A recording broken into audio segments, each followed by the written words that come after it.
फिर से पहलगाम में एक ऐसे आतंकी हमले की खबर आती है, जहां पर यात्रियों को टारगेट किया जाता है और शिनाख्त कर करके लोगों को मारा जाता है कि वे हिंदू हैं या मुसलमान हैं। ये एक दिन का हादसा नहीं है। ये तो एक कुछ कहते हैं कि एक उसूल बन के चला हुआ है सारा का सारा। ये सारा का सारा जो चल रहा है कि भारत को तोड़ो, भारत पे ऐसे प्रहार करो, और उनके लिए एक कॉमन टारगेट बन गया है, वो है हिंदू। तो वो हिंदू को चैन से जीने नहीं देंगे कि इस्लाम को किसी और धर्म से कोई ताल्लुकात ही नहीं है जब तक कि आप उसे तोड़े ना। तो ये जो नफरत की जो आग लगी हुई है, ये तब तक नहीं टूटेगी जब तक कोई मौलिक परिवर्तन ना हो।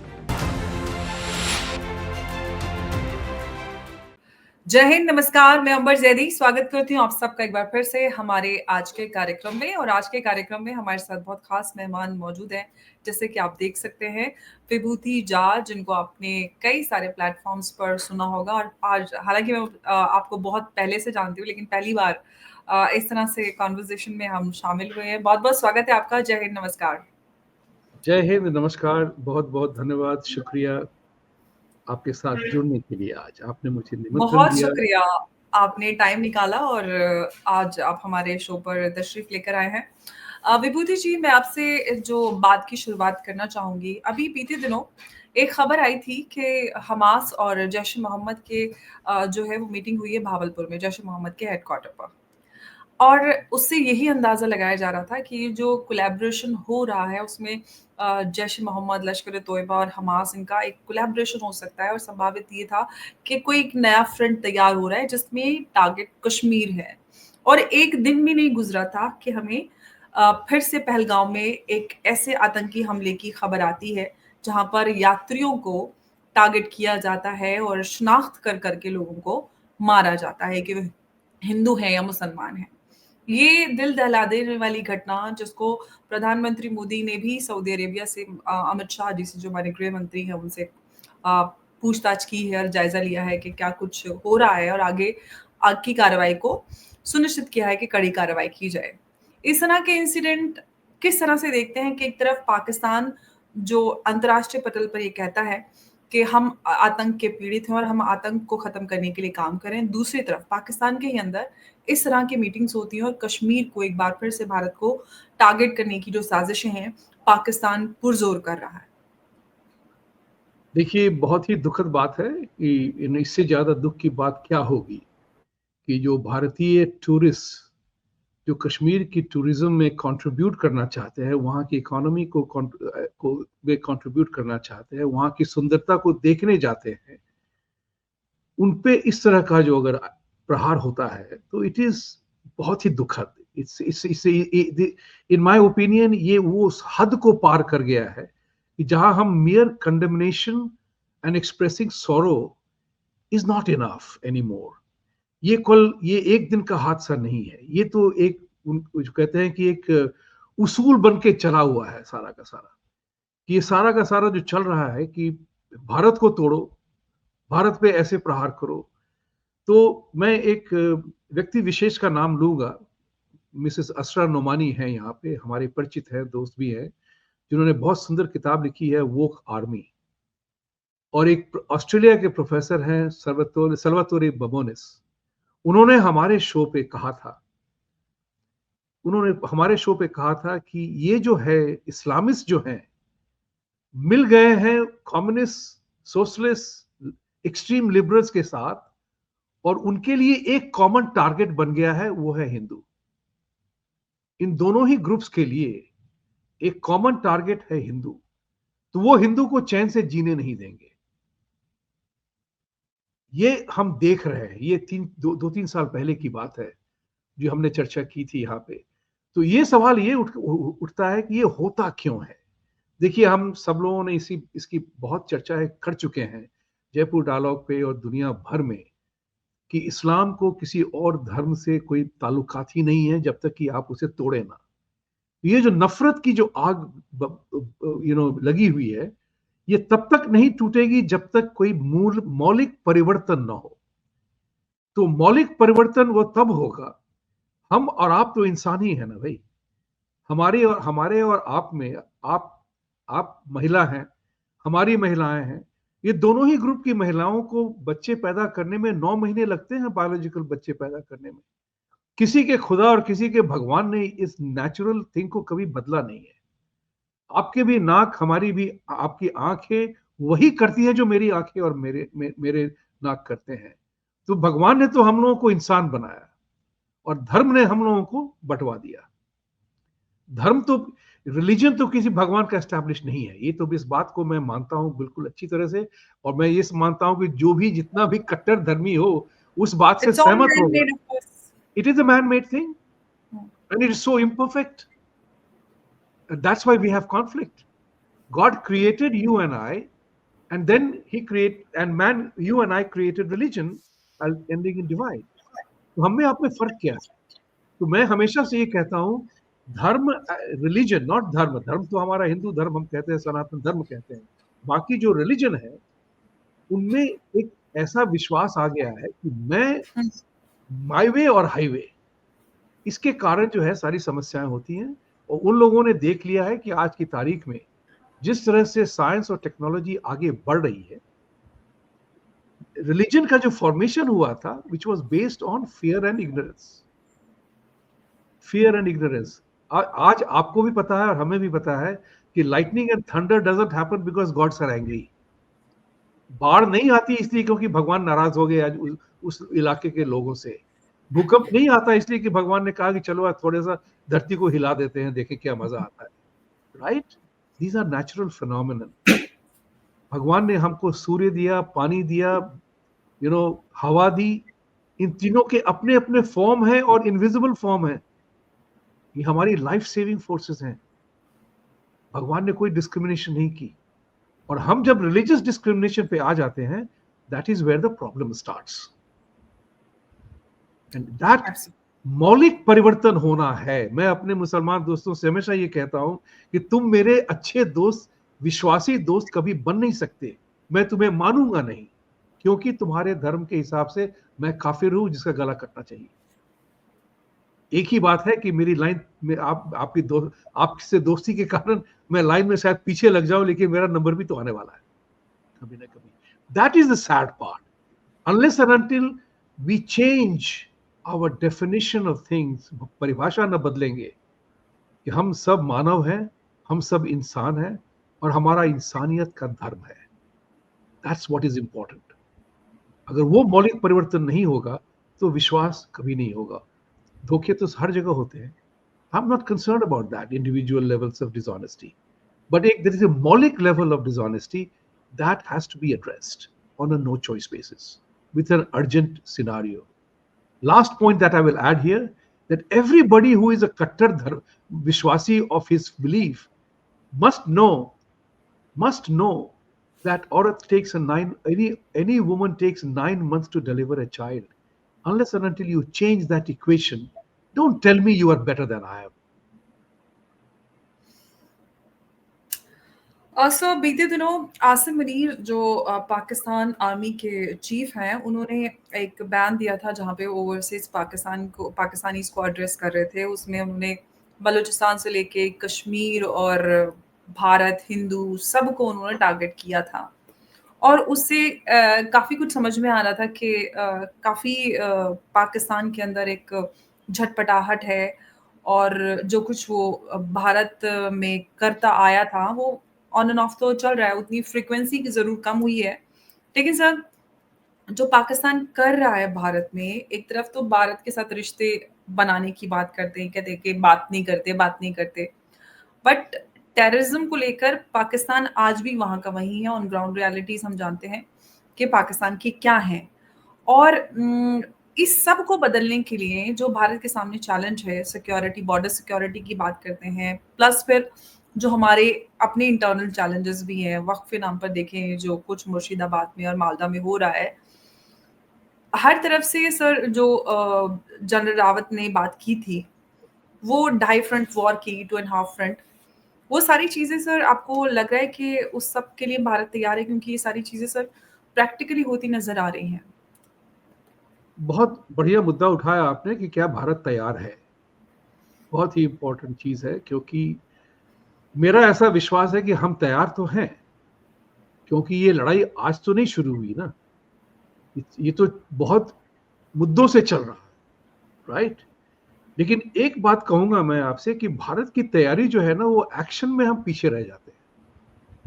मेंटल प्रिपेयर्डनेस तो है, फिजिकल प्रिपेयर्डनेस है, लेकिन जो आखिरकार जो एक्शन की बात होती है कि अब मुझे इम्प्लीमेंटेशन। करना है, उसमें हम पीछे रह जाते हैं। उसका एक बड़ा इंटरेस्टिंग सा कारण है जिसके बारे में हम कभी शोक से भी चर्चा करते हैं और हंसी में भी चर्चा करते हैं, कि जब अर्जुन कुरुक्षेत्र के मैदान में उतरे थे, तो उस समय भी उनको ये दुविधा हुई थी कि हम अपने चाचा भतीजे गुरुओं को, दोस्तों को कैसे मारें, वो तो हमारे अपने हैं। भगवान कृष्ण को उस वक्त में कहना पड़ा था।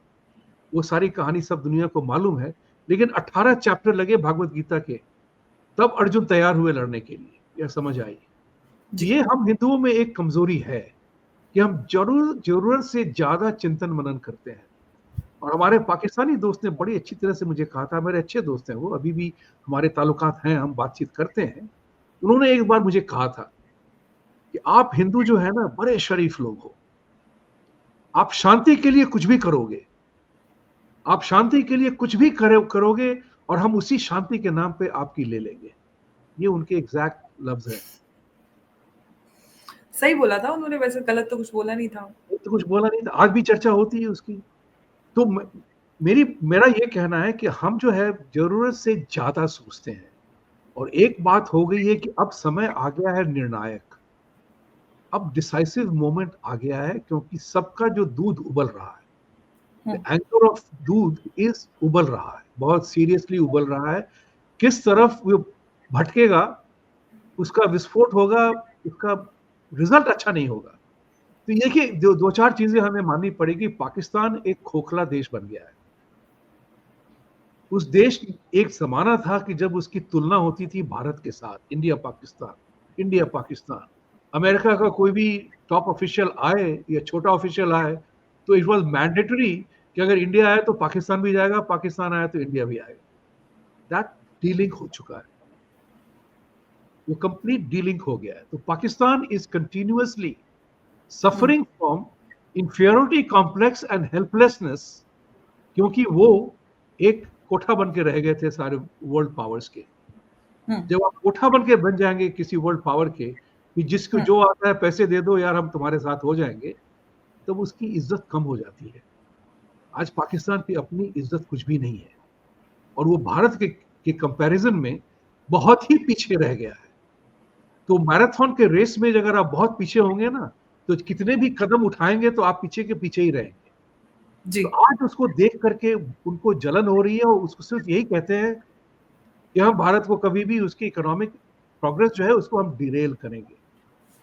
अब क्या हो गया है कि जैसे मुझे किसी ने कहा था, पाकिस्तानी ने कहा था, मेरी चर्चाएं होती है, अरे हमारे पास एटॉमिक वेपन्स है, हम तो कभी भी वेपन्स, आप पे एटॉमिक वेपन लगा सकते हैं।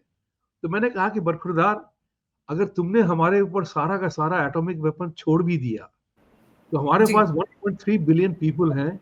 अगर बिलियन भी मर गए तो हमारे पास 300 मिलियन होंगे, जो कि अमेरिका के पॉपुलेशन के बराबर है।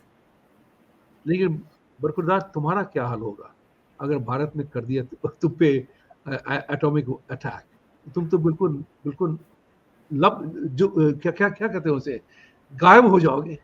तुम्हारी तो कोई हाँ, तुम्हारी नस्ल नाबूद सब खत्म हो जाएगा तुम्हारा। तो घबरा गए उसमें। तो मैं ये कह रहा हूं कि ये बातें करने में अच्छा नहीं लगता है, लेकिन जब कोई कहेगा तो उसका प्रत्युत्तर तो देना पड़ेगा ना भाई।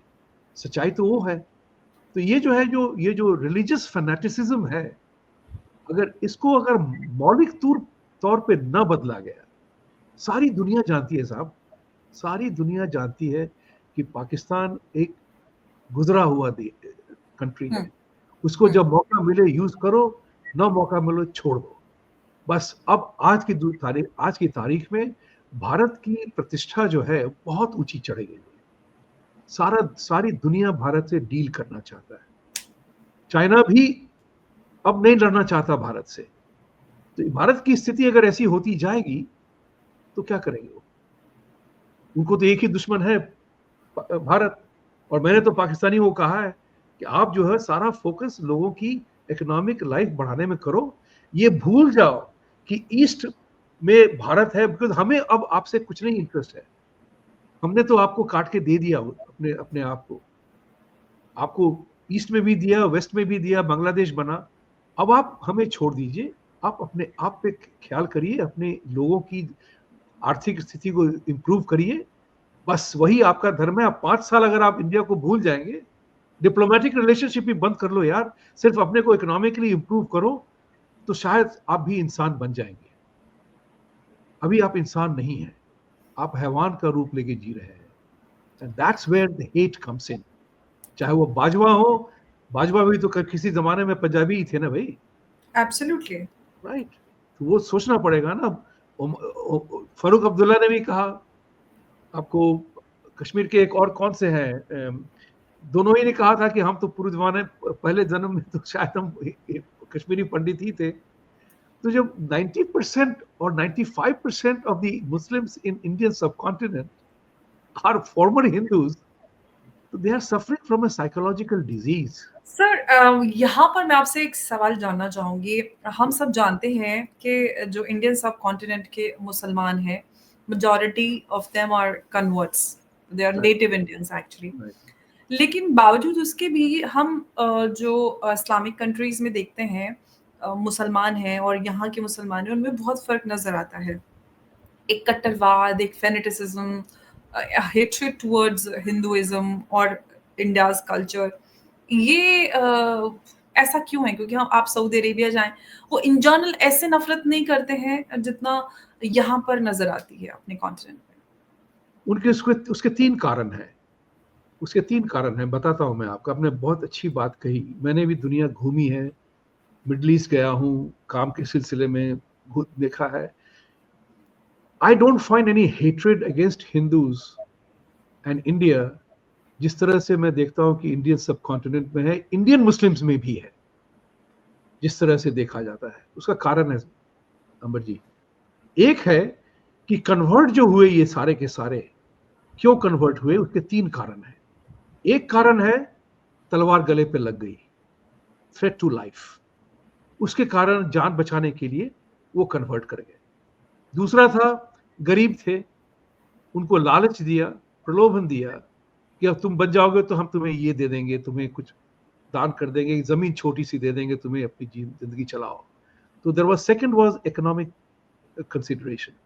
Third was the worst kind, जो the people who went for political patronage, कहीं के जमींदार बना दिया, किसी को पावर दे दिया, वगैरह वगैरह करके। तो ये 3 लोग, ये कैटेगरी के लोग जो कन्वर्ट हुए, हुँ। वो देख रहे हैं कि बाकी जो कन्वर्ट नहीं हुए वो तो अच्छी जिंदगी जी रहे हैं, हम तो अभी भी सेकंड क्लास सिटीजन हैं उसी उसी धर्म में, उसी रिलीजन में।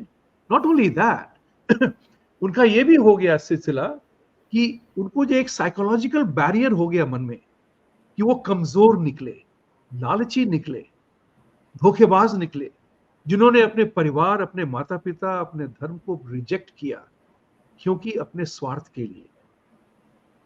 तो उसके कारण ये हुआ है कि उनमें एक बड़ी इंफीरियरिटी कॉम्प्लेक्स हो गई है, और उनमें चॉइस नहीं है उनको धर्म छोड़ने का। अगर इस्लाम छोड़ेंगे तो मार दिए जाओगे, it's not permitted in Islam, you can't leave Islam once you are a Muslim, so there is no freedom of religion. इन सब कारणों से वगैरह करके इनमें एक इंफीरियरिटी कॉम्प्लेक्स आ गई कि हम बने क्यों मुसलमान। ना तो हम सुंदर हुए, ना तो बाल उगाए, ना हम 4 फुट के थे तो 6 फुट के हो गए, right? I did not improve in any capacity of my life, except that I am now praying to one God. That's it. So there was no change. Nothing changed in their lives. ऐसा नहीं हुआ कि सबके सब करोड़पति बन गए इस्लाम कबूल करने के बाद। उनकी जिंदगी जो थी वो बदतर में थी, बदतर ही रही। अब वो लोग जो हैं अपने आप से नफरत करते हैं, और वो नफरत का इजहार जो है वो होता है हम पे और आप पे, क्योंकि आप मुंह खोल के दम से बोलते हैं कि जो सही है सही है, जो गलत है सो गलत है। तो उनमें वो नफरत है हमारे हमारे लिए कि ये लोग जो थे बदले नहीं और अभी भी प्रॉस्पेरस हो रहे हैं। इनको देखो कितने शांति प्रिय हैं, इकोनॉमिकली कितने इंप्रूव हो रहे हैं, आपस में हिंदू एक दूसरे को मारामारी नहीं करता है, और हम ऐसे बन गए हैं। तो वो जो है नफरत का इजहार जो है वायलेंस में नजर आया। और those are the people which the hardcore people use, prove your loyalty by killing your own. And because they have done it once, they have converted, they have no choice. They think 72 हुरे और अल्लाह मिलेंगे अगर उन्हें 5 हिंदुओं को मार दिया तो. That's the sad part. That's what I talk about. a मौलिक परिवर्तन बहुत ही जरूरी है. सर, मौलिक परिवर्तन को लेकर बहुत सारे लोग, बहुत सारे एक्सपर्ट्स, एनालिस्ट बात करते हैं, और जो इस्लाम में भी रिफॉर्मिस्ट हैं और जो कोएग्जिस्टेंस को लेकर बात करते हैं, वो लोग इस मसले को उठाते हैं. In fact Saudi Arabia, the epicentre of Muslim world, वहाँ पे भी बदलाव की आवाज़ और एक लहर हमें मोहम्मद बिन सलमान के अंदर नज़र आ रही है. लेकिन सर, भारत की अगर हम बात करते हैं, भारत एक ग्रोइंग इकॉनमी है, हम टॉप इकोनॉमीज़ में पहुँच गए हैं, और दूसरी तरफ अगर हम इंटरनल अपने मैटर्स पे देखें, तो आज भी हमारे यहाँ वक्फ पे मुर्शिदाबाद में आग लग जाती है, सीएनआरसी के नाम पे शाहीन बाग बन जाते हैं जगह-जगह, किसान का कोई बिल आता है तो पूरे देश में जगह-जगह चक्के जाम हो जाते हैं, राजधानी को ब्लॉक कर दिया जाता है. ये जो चैलेंजेस हैं सर, ये किस तरह से इंडिया को टैकल करना चाहिए? क्योंकि सर, टूल किट एक्टिवेट हो जाती है जब भी भारत में कोई बदलाव होता है. पूरा वेस्टर्न वर्ल्ड लिबरलिज्म और डेमोक्रेसी की बात करता है. जब इंडिया की बात आती है, इंडिया कोई अपना फैसला लेता है, उस पे सब नुक्ताचीनी और टिप्पणी करने के लिए आ जाते हैं. Why so? Because we have allowed ourselves to become what is known as, we have become the killing fields. हम killing fields बन गए हैं, because हमने अपने आप को अलाउ किया हुआ है. वसुधैव कुटुंबकम के नाम पे हम सब दुनिया को एक समझते हैं, लेकिन दुनिया हमें नहीं मानती. हमें वो थोड़ी सी हमारे भी मानसिक परिवर्तन होना बहुत जरूरी है, क्योंकि हमारे धर्म में कहते हैं अतिथि देवो भव, लेकिन हम इस बात को भूल जाते हैं कि सारे आने वाले दरवाजे पे दस्तक मारने वाला सब आपका भगवान नहीं होता. और कितने सारे अतिथि बन के आते हैं, घर लूट के चले जाते हैं. आजकल तो चोर लुटेरे आते हैं. भारत के साथ भी वही हुआ सदियों से, जो आजकल चोर आते हैं. करेक्ट. तो हमें भी हमारे सोच में भी ये मौलिक परिवर्तन हमारे लिए बहुत जरूरी है, क्योंकि we have become, to use my phrase, we have ended up becoming a happy hunting ground for anybody who comes to us. We have become a happy hunting ground. This is a statement made by an intelligence official many years ago. When Indira Gandhi के समय में, इंदिरा गांधी हमेशा कहती थी ना, foreign hand in India. तो एक खास, मैं नाम नहीं लूंगा, मैंने एक किताब चर्चा पढ़ी थी एक मैगजीन में, जो अब बंद हो गई है, लेकिन I have myself read it, so मैं आपसे शेयर कर सकता हूँ. उसको पूछा गया था कि are you active in India, तो उसके ये फ्रेज हैं, at the moment we are not, but India is a happy hunting ground for anybody who wants to create a disturbance. You have any number of issues that we can light a fire in India. तो सारी दुनिया को इस बात का एहसास हो गया है कि आज की तारीख में some people are by compulsion accepting the truth, जैसे जेडी वैंस ने कहा कि we are not here to sermonize or preach to India, we are here to seek an equal partner. That is a major political statement made by JD Vance, the vice president, जब उन्होंने जयपुर में speech दिया. And also a major shift towards India. Major shift towards India. Why? Because there is a very important reason for that. क्योंकि सनातन धर्म is all about natural laws, the given, right? सूर्य का, sun का, पानी का, H2SO4, there is no religion there. अर्थ का कोई religion नहीं है. भगवान की जो दी हुई चीजें हैं, उस पे किसी धर्म का बोलबाला नहीं है, राइट? तो उसमें क्या होता है कि आज साइंस और टेक्नोलॉजी का जो एडवांसमेंट हो रहा है, उससे ये पता चल गया है कि men are responsible for gender determination of a child. किसी जमाने में औरत कहती थी, महिलाएं कहती थी ना, मेरा बच्चा मेरा बेटा, right? Now it is we are responsible for whether the child is a boy or a girl. Woman is not. इस बात का जब एहसास लोगों को होता है, तो 4 बीवियों 5 बीवियों को मल्टीपल मैरिज की क्या जरूरत है? सोचने वाली बात है. अब साइंस और टेक्नोलॉजी के कारण एक बात भी और भी आ गई है, भैया हेवन कहाँ है, हेल कहाँ है, नरक कहाँ और हेवन कहाँ? वो पासपोर्ट और वीजा देने वाले कौन है कि आप हेवन जाएंगे या हेल जाएंगे? कोई किसी ने कोई कॉल रिपोर्ट भेजी है क्या वहां से कि कैसा है हेवन और कैसा है हेल? वो तो कहते हैं यही है, यही है, यही है। आप जैसी जिंदगी जी रही हैं, खुश हैं, तो हेवन हो गया, हेवनली हो गया। लेकिन हेवन तो हम नहीं जानते। कौन देता है पासपोर्ट और वीजा इसके लिए? अब लोगों को इस बात का एहसास होने लगा है। जब कोविड आया था तो कहाँ गए मुल्ला पंडित और चर्च के पादरी जो हवा घुमा करके भगवान बचा लेंगे आपको? किसी ने बचाया? 8 मिलियन 10 मिलियन लोग मरे ना। क्यों एब्सोल्युटली। मरे? किसी ने बचाया क्या उनको? तो अगर इस बात का जब लोगों को पता चलने लगता है तो लोगों में ये बात विद्रोह होती है। Where was God today? आज 25-30 लोग जो मरे हैं कश्मीर में, कहाँ गया भगवान? वो तो अपने डिसीजन में टूरिज्म बन के, टूरिस्ट के लिए बन के गए थे, और किसी की हरकत से वो उनकी जान गई। भगवान ने तो जान नहीं बचाया, भगवान ने तो सर, वार्निंग नहीं यहाँ दी। पे मैं आपको रोकना चाहूँगी, जो ये हरकत है, हालाँकि कश्मीर को लेके ये बात भी क्लियर है कि कश्मीर में सरकार ने बहुत सारा काम किया है और एक बहुत बड़ा बदलाव भी आया है। लेकिन सर, इस तरह के इंसिडेंट ऑन एंड ऑफ होते रहते हैं, दो फ्रीक्वेंसी उतनी नहीं रही है, लेकिन फिर भी होते रहते हैं। तो सर, क्यों सरकार अभी भी पूरी तरह से कश्मीर में जो आतंक है, उसकी जड़ें ख़त्म करने में असफल है? कहीं न कहीं आपको लगता है कि क्या कोई लोकल्स भी या कोई लोकल नेटवर्क या लोकल सपोर्ट भी इसमें शामिल हो सकती है? क्योंकि ये लगातार हो रहा है। देखिए, दुर्घटनाएं हमेशा होती है। कार एक्सीडेंट होती है, प्लेन क्रैश होती है, लोग प्लेन में चढ़ना बंद नहीं करते, गाड़ी चलाना लोग बंद नहीं करते। तो हुँ, हादसे हमेशा होंगे। कुछ लोग होंगे हुँ, जिनके दिमागी हालत ठीक नहीं है, जो ये बहकाए हुए हैं, तो वो फंस जाते हैं। दो चीजें हैं इसमें कि एक होता है कि जब आग लगती है ना, तो आप आग बुझाने के पहले उसके चारों तरफ आग की बाउंड्री की सफाई करते हैं कि आग फैले नहीं, और उसके बाद उस पर पानी डालते हैं। करेक्ट? उसी तरह से हमें जो है, एक हमारे अंदर जो एक पॉलिसी है, अपीजमेंट और पैंडरिंग। यार तुम ऐसा मत करो, हम तुम्हें ये दे देंगे, वो दे देंगे। तो मुझे जावेद भाई की याद आती है। जावेद, मैं नाम ऐसे ही ले रहा हूँ, जिन्होंने मुझे हुँ, कहा था, व्यक्तिगत रूप से कहा था, हम नहीं बदलेंगे, ये हमारा इंस्ट्रक्शन है तुम्हें बर्बाद करने का। तो हम ये कहते हैं कि ठीक है, हम रखेंगे एक उम्मीद, आशा। Hope is a quintessential reason why humanity survives and suffers both at the same time। कि हम आशा करते हैं कि शायद कभी परिवर्तन हो जाए।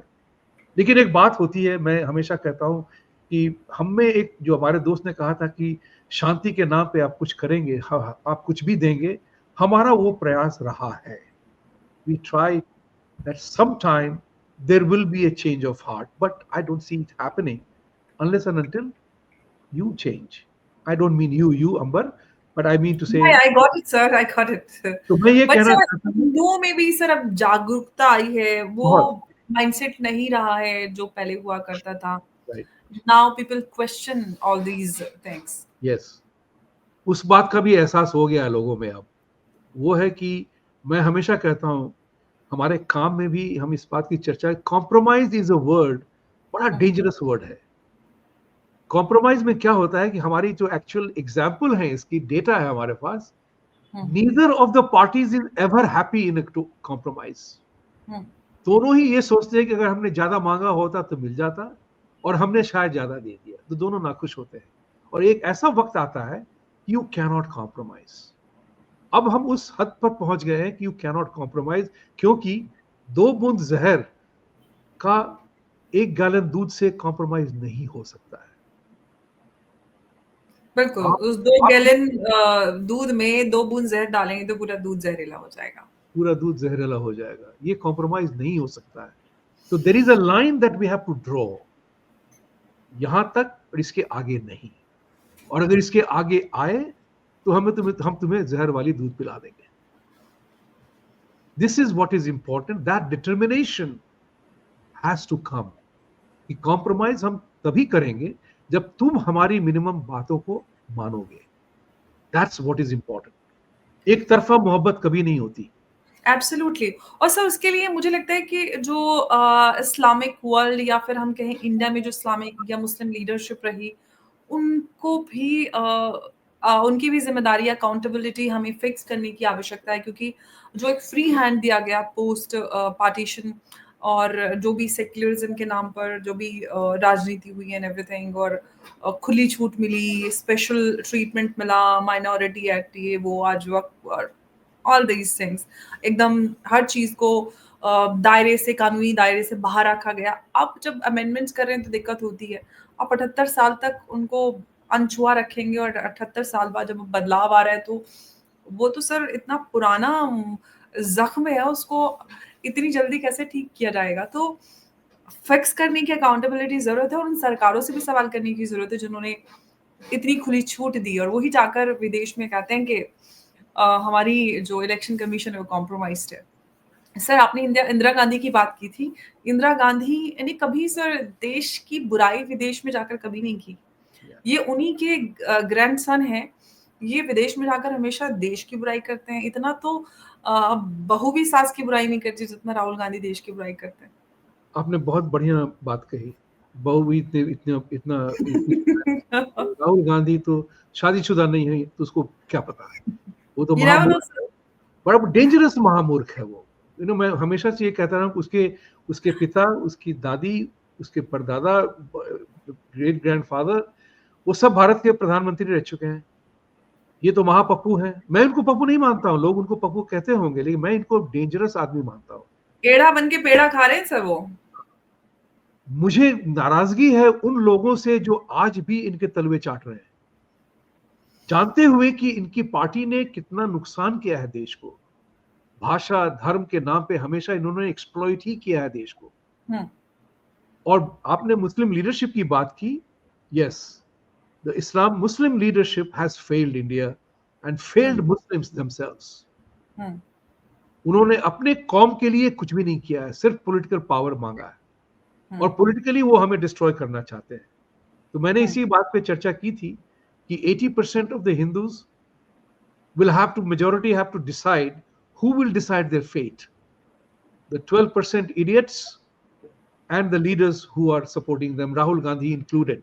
राहुल गांधी तो फर्जी गांधी है, नकली गांधी है, नकली जनेऊधारी है। तो उसके उसके धर्म क्या है, उसको सर वो राजा बाबू है। सर राजा बाबू फिल्म के गोविंदा थे। वो कैरेक्टर्स कभी पुलिस ऑफिसर बन जाते थे, कभी लॉयर बन जाते थे, कभी डॉक्टर। तो ये वो राजा बाबू हैं उस फिल्म के। I think राजा बाबू को तो he should be tried for treason for making these statements. आपने बहुत बढ़िया बात पॉइंट किया है लोगों के, दर्शकों के लिए। इंदिरा गांधी ने कभी भी देश के खिलाफ बाहर कभी नहीं बोला। उन्होंने भी अटल बिहारी वाजपेयी को निमंत्रण दिया था कि इंडिया के स्पोक्समैन बनिए, लेकिन ये बंदा तो बिल्कुल घटिया आदमी है। ये इसको बिल्कुल ही नीच इंसान है। राहुल गांधी को मैं नीच इंसान कहता हूँ। इंसान कहूं या ना कहूं, जानवर तो नहीं कहूंगा उसे। जिसको ये फर्क ही ना पता हो कि हमारी राजनीतिक मतभेद और देश के विरोध में जाने में कितना क्या फर्क है, जो थिन लाइन को क्रॉस कर जाते हैं, उससे आप क्या उम्मीद करेंगे कि वो हमारे देश की लीडरशिप संभालेगा? वो लीडर ऑफ ऑपोजिशन बनकर बैठे हुए और ये उम्मीद करते हैं कि एक दिन वो प्रधानमंत्री बनेंगे। उसकी ख्वाहिश एक ही है, देश को बांट करके अगर हम वायनाड के भी प्राइम मिनिस्टर बन गए ना तो वो खुश हो जाएगा। बिल्कुल सर, आपने सही कहा। वो तो वायनाड का प्राइम मिनिस्टर, उसको सिर्फ प्राइम मिनिस्टर की टाइटल चाहिए। जैसे चरण सिंह जी ने कहा था, जबकि 3 महीने के लिए प्रधानमंत्री बने थे, तो उस दरमियान में 15 अगस्त को उनको लाल किले से भाषण देना था। उस भाषण में आप जाके सुनिए, उन्होंने कहा है कि मेरी जिंदगी की तमन्ना पूरी हो गई प्रधानमंत्री बनने के कारण। और 3 महीने बाद गद्दी छूट गई, बस वो अपना उसी भूतपूर्व प्रधानमंत्री बनकर रह गए। राहुल गांधी उसी बीमारी से जड़ा हुआ है। और आज की तारीख में अगर आप देख लें तो अपोजिशन में कोई लीडर है नहीं। उन सबों के सबके एक ही मूल आधार है, देश को बांटो, अपनी चौहद्दी को मानो। चाहे वो स्टालिन हो, ममता हो, उद्धव ठाकरे हो, कांग्रेस के सरपंच हो इधर उधर। मुझे नाराजगी है भारत के उन लोगों से चाहे वो हो, जो वो आप हैं या हम, जो अभी भी राहुल गांधी की माफिया फैमिली के तलवे चाटते हैं और अपने आप को इस भ्रम में रखा है कि वो किसी दिन युवा नेता मरने से पहले भी एक दिन प्राइम मिनिस्टर बन जाए। मैं इस इंसान से एज ए इंसानियत के नाम पे नफरत नहीं कर सकता हूं, but I definitely look down upon him as a human being, as a absolutely. So ये एक पराकाष्ठा हो जाती है कि आप विदेश में जाकर जब भी जाते हैं, आप देश के विरोध में ही बयान देते हैं और अगर ऐसा ही है, आपको लगता है कि इलेक्शन कमीशन कॉम्प्रोमाइज़्ड है, तो आप वायनाड से जीत कर आते हैं, तो आप उसको डिनाउंस कर दीजिए। साथ ही साथ आप और आपके जितने भी एमपी हैं, आप उसको पद को छोड़ दीजिए, तब पता चलेगा कि आप एक स्ट्रॉन्ग स्टैंड ले रहे हैं और आप सही में ये बिलीव करते हैं कि कहीं पे इलेक्शन कमीशन कॉम्प्रोमाइज़ है। आपने कई सारे स्टेट में आपकी पार्टी ने चुनाव जीता है, उसको भी छोड़ दीजिए। तब पता चलेगा कि हाँ, सही में आप यहाँ पे तो सारे मज़े लेते हैं हर पद के, फिर विदेश में जाकर आप इस तरह की बातें करते हैं और जितनी बार जाते हैं आप इस तरह की बातें करते हैं। लेकिन सर, सबसे बड़ी बात ये है कि आज पूरी दुनिया डिजिटाइज़ है, लोगों के पास स्मार्टफ़ोन्स, अलग-अलग तरह के गैजेट्स हैं। लोगों को उनकी बातें पता चलती हैं, उनके बयानात पता चलते हैं और ये रीज़न भी है कि वो आज विपक्ष में बैठे हुए हैं और कैसे-कैसे करके तो वो लीडर ऑफ ऑपोज़िशन बने हैं। और यही वजह है कि वो लीडर ऑफ ऑपोज़िशन हैं और वो लीडर ऑफ ऑपोज़िशन ही रहेंगे, जिस तरह की वो बातें करते हैं।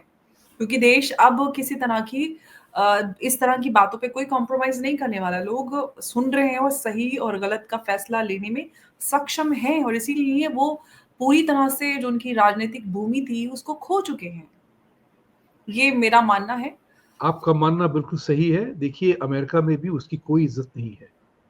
इक्के-दुक्के लोग, देखिए अमेरिकन्स भी बड़े प्राउड अमेरिकन्स हैं। Hmm, hmm, element of pride in American is very big. आपने हुँ, कभी नहीं देखा होगा कि हुँ, डेमोक्रेटिक का बंदा आता है भारत तो रिपब्लिकन प्रेसिडेंट और रिपब्लिकन की क्रिटिसाइज करता हो। वो हुँ, कभी भी अपने देश की क्रिटिसिज्म नहीं करता है। हालांकि हुँ, अमेरिका में भी अपनी अपनी खामियां हैं, हुँ, बिल्कुल है। लेकिन ये बंदा ऐसा है कि जो अमेरिका में आकर के अमेरिका के भूतपूर्व दूतावास के होते हैं अध्यक्ष, उनको भी उसने कहा है कि you must interfere in India. Salman Khurshid, Manishankar Iyer तो ऑन रिकॉर्ड है, जाकर के मदद मांगी कि मोदी को हराएं, हमें मदद करिए। एब्सोल्युटली। तो ये जब ऐसा होगा तो इसलिए मैं कह रहा हूं कि ये जो माफिया पार्टी है, फैमिली लिमिटेड पार्टनरशिप है। मैं कांग्रेस पार्टी को एब्सोल्युटली। फैमिली लिमिटेड पार्टनरशिप कहता हूं। इनके अंदर कोई और नहीं आ सकता। जो भी हो, जो नकली होते हैं वहां पे आते हैं। तो ये फैमिली लिमिटेड पार्टनरशिप माफिया की तरह से चल रहा है। इसलिए नहीं हुँ, छोड़ते हैं पार्टी, क्योंकि सारे पैसे इनके पास है। तो वो चाहेंगे कि अंबर जैदी, विभूति झा अगर प्रेसिडेंट बने, उसके पास कोई पावर ना हो, पैसे उसको ना दिखें, पैसे हमसे ही लेने एब्सोल्युटली। पड़ेंगे, तो वो छोड़ेंगे नहीं पार्टी और लोग तलवे चाटते रहेंगे। मुझे दुख इस बात का है कि जो भी भारतीय, किसी भी जात, किसी धर्म, जो भी हो, अगर वो इस कमबख्त कांग्रेस पार्टी के को सपोर्ट करता है और उसके इस कमबख्त लीडर को लीडर हुँ, ऑफ अपोजिशन बनाता है, ये देश का दुर्भाग्य है। आप लोगों पे लानत है, जो लोग उसको अभी भी शह देते हैं। That is the sad part of India, and I hope it will change. I think it will change because nobody respects Rahul Gandhi for the way he criticizes India in America. Even American press doesn't like it. Absolutely. Even क्योंकि सबको समझ में आता है कि ये जो कर रहे हैं इसके पीछे क्या एजेंडा है और किसी को भी वो लोग पसंद नहीं होते जो अपने देश के विरोध में ही बात करें क्योंकि ऐसे लोगों पे भरोसा नहीं कर सकते। जो अपने देश का नहीं है वो किसी और का कैसे हो सकता है? कैसे हो सकता है? बेसिक सी बात है और आई एम श्योर पूरा देश इस बात को देख रहा है जो कुछ राहुल गांधी बयान दे रहे हैं और उसका असर ज़रूर लोगों पर होगा इस और स्क्रिप्ट का लिखने वाला एक ही बंदा है। There is only one entity that writes the script for Rahul Gandhi and Democratic Party in America. It's very strange. Very absolutely. Strange. आप देखें तो दोनों की हरकतें, दोनों के शब्द वही होते हैं। Trump is not my president, our justice system is bad. वो भी यही कहता है, ये भी यहाँ यही कहते हैं। आपने कभी एब्सोल्युटली क्योंकि सर रिपब्लिकन नहीं देखा होगा कि टीचर कहते तो एक ही है, मास्टर एक ही है। तो जी, और आम लोग भी इन सारी चीज़ों को समझते हैं, ये सबसे बड़ी बात है। अंबर जी, और Amber ji, last one thing which I want to add, hmm. एक ज़माना था जब 1991 में जब अमेरिका आया था तो $3.50 $3.50 लगते थे cost of calling to India per minute call. आज हम वीडियो डिजिटल फ्री में कर रहे हैं। तो आज के तारीख में ये बात ये हो गई है, I use my phrase is news travels faster than the speed of lightning, you know euphemistically speaking, अगर कहने की बात हो तो। तो आज अच्छा, कोई भी बात, आज कोई भी टाइम्स ऑफ इंडिया और न्यूयॉर्क टाइम्स पढ़ के न्यूज़ के लिए नहीं जाता। News absolutely. तो पहले ही अब वो तो छापते बाद में है। तो पहले ज़माने में न्यूज़ 3 दिन बाद छप के आती थी, एडिटर हुँ, डिसाइड करता था क्या छपेगा, क्या नहीं छपेगा। आज तो हुँ, अनफ़िल्टर्ड न्यूज़ आ रहा है बाहर, गलत सही बिल्कुल। जो भी हो। हुँ। लेकिन अब आप जो कह रही हैं बिल्कुल सही कह रहे हैं कि राहुल गांधी अगर आँखें भी मारता हो तो कैमरे में आ जाता है। जो कुछ भी करते हैं सब पता चल जाता है सर, सारी चीज़ें दिखती हैं। That's right, that's right. Anyway लेकिन जो कुछ हो रहा है, जो कुछ कश्मीर में हुआ और जो कुछ राहुल गांधी अमेरिका जाकर बोल कर आए हैं, ये दोनों ही दुखद हैं, दोनों का ही असर देश पर काफ़ी बुरा होता है और बहुत दुःख लगता है जब इस तरह की चीज़ें होती हैं। बहुत-बहुत धन्यवाद आपका सर हमारे साथ आज की इस चर्चा में जुड़ने के लिए। और नमस्कार जी। बहुत-बहुत धन्यवाद मुझे निमंत्रण देने के लिए। Thank you very much. Thank you. Thank you so much. Thank you.